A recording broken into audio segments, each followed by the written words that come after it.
In this video, we're going to review even and odd functions and relate them to trig functions. Okay, so an even function, what happens, I'm going to write the statement that defines it, and then let's talk about what this actually even means. We have that if my x and negative x, if I plug both of those in, they should be equal. So what that means, take a look at this picture here. This is our x squared function, and we can tell that, okay, if I plug in f of 2, I get 4. If I plug in f of negative 2, I also get 4.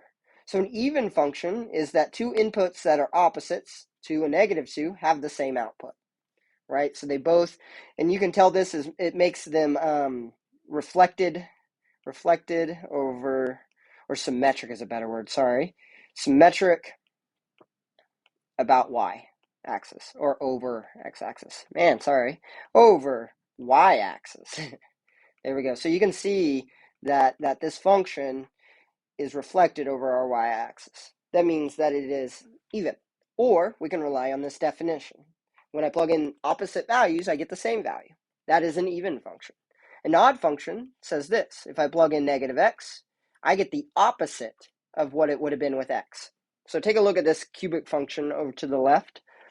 If I plug in 1, I get 1.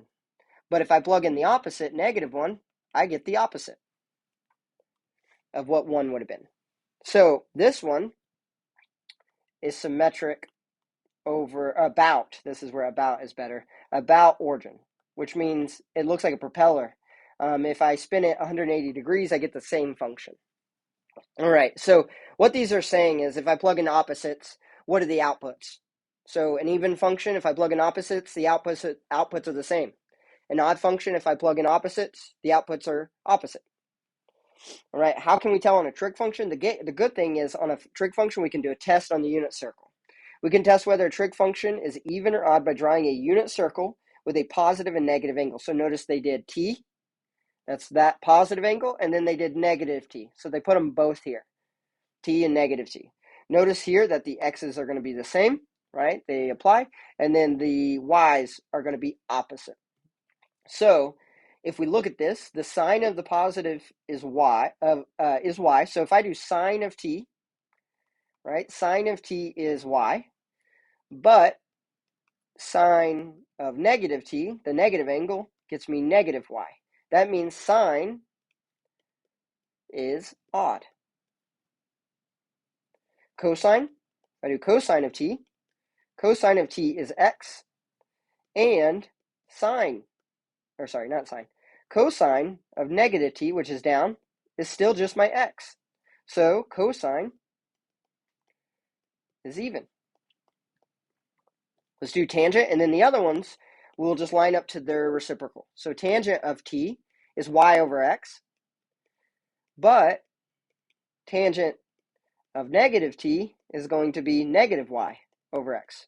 So that means tangent is odd. And then their reciprocal functions go with them. So cosine, cosecant, cosine will be secant, and then cotangent will go with tan. So that's how we get those, and it's just based completely on do the opposite angles give me the same or different? And I'll show you ways. There's some other ones once we start graphing these things on an XY plane rather than just a unit circle.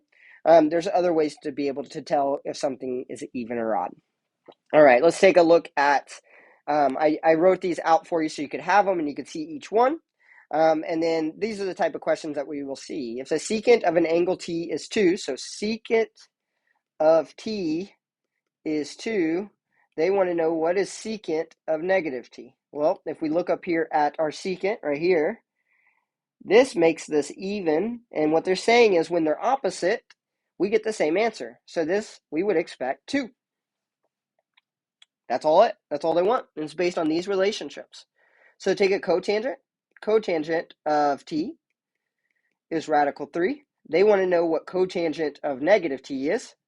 So I go up, here's cotangent. This is an odd function. So that means when I plug in opposites inside, I get opposites on the outside. So the cotangent of negative t is negative root 3.